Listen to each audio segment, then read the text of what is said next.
अस्सलाम वालेकुम फ्रेंड्स।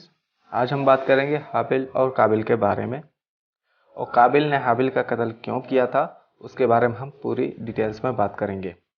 हाबिल और काबिल आदम अलैहिस्सलाम के दो बेटे का नाम है। ज़मीन पर सबसे पहला कत्ल जो किया गया था वो काबिल ने किया था हाबिल का। काबिल ने हाबिल का कत्ल क्यों किया था इसके मुतालिक इख्तलाफ है। कुछ का मानना है कि इसकी वजह आदम अलैहिस्सलाम की एक बेटी से निकाह था, जबकि कुछ का मानना है कि कत्ल की वजह नज़र की कबूल ना होना था, पर ज़्यादा लोगों का पहले कॉल पर यकीन है। अभी हम इसके रिलेटेड यहाँ पर पूरी इन्फॉर्मेशन मैं दूंगा, तो यहाँ पर मैं आपको शॉर्ट में बताया इसके बारे में। अभी हम पूरी इन्फॉर्मेशन हम इसके बारे में हम लेते हैं। इब्ने सऊद रज़ी अल्लाह अन्हु, इब्ने अब्बास रज़ी अल्लाह अन्हु और दूसरे सहाबाए कराम के रिवायत के मुताबिक आदम अलैहिस्सलाम के यहाँ जो भी लड़का पैदा होता था उसके साथ एक लड़की भी, यानी कि जुड़वा बच्चे पैदा होते थे, उनके साथ लड़का और लड़की दोनों जुड़वा पैदा होते थे। तो पहले यानी कि जो लड़का और लड़की जो पहले पैदा हुए उसके बाद एक और मतलब कि जुड़वा बच्चे पैदा होंगे। तो जो पहले पैदा हुए उसके साथ जो लड़की पैदा हुई उसका निकाह होगा जो बाद में पैदा हुआ उसके लड़के साथ, और उसके साथ जो लड़की पैदा हुई उसका निकाह होगा इसके साथ। यह अदला बदली दोनों का हो जाता था। तो जो यहाँ पर जुड़वा पैदा हुए वो भाई बहन माने जाते थे, और यहाँ पर जो अलग अलग पैदा हुए उनको भाई उस समय नहीं माना जाता था, भाई बहन। तो अभी के ज़माने में उसको भी भाई बहन माना जाता है। आदम अलैहिस्सलाम के दो बच्चे हुए, जिसमें से एक का नाम था काबिल और एक का नाम था हाबिल। हाबिल के साथ जो लड़की पैदा हुई वो उतनी खूबसूरत नहीं थी, लेकिन काबिल के साथ यानी बड़े बच्चे के साथ जो लड़की पैदा हुई बहुत खूबसूरत थी। कानून के मुताबिक हाबिल ने काबिल के साथ पैदा होने वाली लड़की से चाहा निकाह करना, लेकिन काबिल ने यह कहकर इनकार कर दिया कि मेरे साथ पैदा होने वाली लड़की तुम्हारे साथ पैदा होने वाली लड़की से ज़्यादा खूबसूरत है, लिहाजा इससे निकाह करने का ज़्यादा हकदार मैं अपने खुद को समझता हूँ। आदम अलैहिस्सलाम ने उनको मना किया, लेकिन वह ना माना।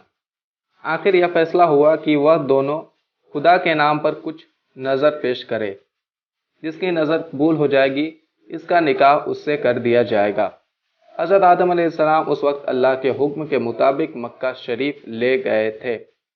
यानी अल्लाह ताला ने आदम अलैहिस्सलाम से फरमाया कि ज़मीन पर जो मेरा घर है जानते हो? फरमाया नहीं।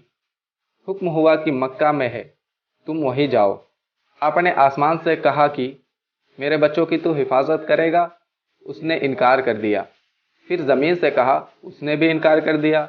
पहाड़ों से कहा, उन्होंने भी इनकार कर दिया।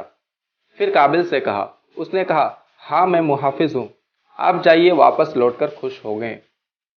आपको काबिल की ज़मानत से इत्मीनान हो गया और चले गए, और उनके जाने के बाद कुर्बानी पेश की गई। काबिल ने फ़ख्रियत अंदाज में कहना शुरू किया, इस लड़की का मैं ज़्यादा हकदार हूँ, क्योंकि मैं इसका भाई हूँ और तुमसे बड़ा भी हूँ। इसके बाद नज़र पेश करने के लिए हाबिल ने एक खूबसूरत सेहतमंद दुम्बा अल्लाह के नाम पर ज़िबह किया, और बड़े भाई काबिल ने अपनी खेती में कुछ हिस्सा निकाला। आसमान से आग उतरी और हाबिल का जो दुम्बा था उसको उठाकर ले गई। उस ज़माने में कुर्बानी कबूल होने की यही एक पहचान थी। काबिल की नज़र कबूल नहीं हुई, उसने गले में से अच्छे अच्छे बालें तोड़ कर खा ली थी। काबिल अब मायूस हो चुका था, इसलिए उसने अपने भाई को कत्ल करने की धमकी दी। हाबिल ने कहा, अल्लाह उससे डरने वालों की कुर्बानी कबूल करता है, इसमें मेरा क्या कसूर। एक रिवायत के मुताबिक हाबिल की कुर्बानी का यह दुम्बा जन्नत में पलता रहा, और यही वह भेड़ है जो हज़रत इस्माइल अलैहिस्सलाम के बदले ज़िबह किया गया था, जो उस वक्त जिब्राइल लेकर हाजिर हुए थे।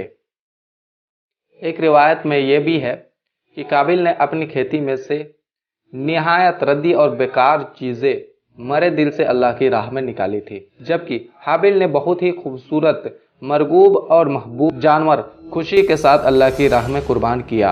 हाबिल सेहतमंद और ताकत में भी काबिल से बेहतर था, लेकिन अल्लाह के खौफ से उसने अपने भाई के जुल्म और ज़्यादती बर्दाश्त की, मगर हाथ नहीं उठाया। एक दिन काबिल हाबिल को तलाश करते हुए छुरी लेकर निकला। रास्ते में दोनों भाइयों की मुलाकात हो गई, तो उसने कहा मैं तुझे मार डालूंगा। तेरी कुर्बानी कबूल हुई और मेरी नहीं हुई। दोनों भाइयों में तकरार हुई तो काबिल ने अपने भाई को छुरा छोप दिया।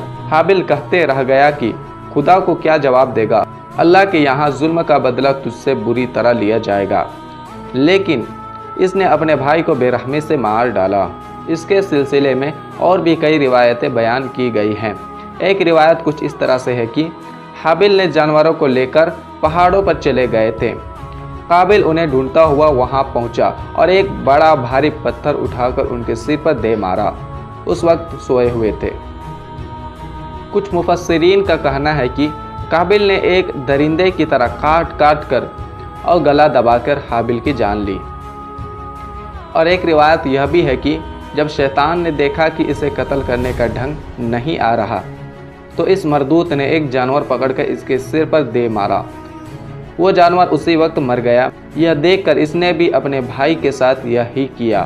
رسول اللہ صلی اللہ علیہ وسلم کا فرمان ہے کہ جو ظلم سے قتل کیا جاتا ہے اس کا بوجھ آدم علیہ السلام کے اس بیٹے کے سر ہوتا ہے، کیونکہ اس نے سب سے پہلے زمین پر خون ناحق بہایا۔ یعنی کہ دنیا پر کسی کا بھی ظلم سے قتل ہوتا ہے اس کا بوجھ بھی جاتا ہے کس پر؟ قابل پر۔ حضرت عبداللہ رضی اللہ عنہ سے مروی ہے کہ جہنم کا آدھا عذاب صرف اس کو ہی ہو رہا ہے۔ سب سے بڑا عذاب پانے والا یہی ہے۔ زمین کے ہر قتل کا گناہ اس کے ذمے ہے۔ اللہ تعالیٰ قرآن پاک میں فرماتا ہے، پھر اللہ نے ایک کوا بھیجا جو زمین کو دیر رہا تھا تاکہ اسے دکھائے کہ وہ کس طرح اپنے بھائی کی لاش کو چھپائے۔ کہنے لگا، آئے خرابی، میں اس کوے جیسا بھی نہ ہو سکا کہ زمین میں اپنے بھائی کی لاش چھپاتا تو پچھتاتا رہ گیا۔ اس آیت کی تفسیر میں ہے کہ حابیل کا قتل کرنے کے بعد قابل نے لاش کو ایسے ہی چھوڑ دیا۔ اس کی سمجھ میں نہیں آیا کہ اب کیا کرے۔ آخر اللہ نے دو کووں کو بھیجا۔ انہوں نے آپس میں جھگڑا کیا اور ایک نے دوسرے کو قتل کر دیا۔ اس کے بعد قاتل کوے نے زمین کو دیر کر ایک گڈھا کھودا اور اس میں اس کی لاش کو رکھ کر مٹی سے دبا دیا۔ جب قابل نے یہ منظر دیکھا تو کہا، ہائے، میں اس کوے سے بھی گیا گزرا ہو گیا۔ پھر اس نے بھی یہی طریقہ اپنایا اور بعد میں اولاد آدم میں بھی یہی طریقہ جاری رہا جو آج تک چل رہا ہے۔ حضرت علی رضی اللہ عنہ سے روایت ہے کہ جب قابل نے اپنے بھائی حابیل کو مار دیا تو حضرت آدم علیہ السلام بہت روئے۔ کچھ اشعار پڑھے جس کا مطلب اس طرح سے ہیں، شہر اور اس کے رہنے والے سب لوگ کی حالت تبدیل ہو گئی، سطح زمین بھی غبار آلود اور بے حقیقت بن گئی، حتیٰ کہ ہر ذائقے دار اور رنگدار شے کا بھی ذائقہ اور رنگ بدل گیا اور حسین چہروں کی تر و تازگی کم ہو گئی۔ اس کے بعد حضرت آدم علیہ السلام کو جواب ان اشعار کی شکل میں اللہ تعالیٰ کی طرف سے دیا گیا، اے حابیل کے باپ، یقیناً وہ دونوں قتل ہو گئے، جو زندہ ہے وہ بھی مردوں جیسا ہو گیا اور ڈری ہوئی حالت میں برائی کا مرتکب ہوا، جس کی وجہ سے اب ہر وقت چیختا چنگارتا پھرتا ہے۔ حضرت آدم علیہ السلام کے اولاد ابن اسحاق رضی اللہ عنہ کی روایت ہے کہ آدم علیہ السلام کی کل اولاد 40 تھی جو 20 حمل سے پیدا ہوئی تھی۔ اس میں سے کچھ کے نام ہم تک پہنچے اور کچھ کے نہیں پہنچے۔ 15 بیٹوں اور 4 بیٹیوں کے نام ہم تک پہنچے جو اس طرح ہے۔ بیٹوں کے نام: قابل، حابیل، شیس، اباد، بالغ، اسانی، توبہ، بنان، شبوبہ، حیان، زرابیش، حزر، یہود، سندل، باروک۔ بیٹیوں کے نام: کلیہا، اکلیمہ، یلوجا، اشوس، خرورتا۔ اگلے ویڈیو میں یعنی کل آدم علیہ السلام کے وفات اور حوا علیہ السلام کے وفات کے بارے میں ہم بات کریں گے۔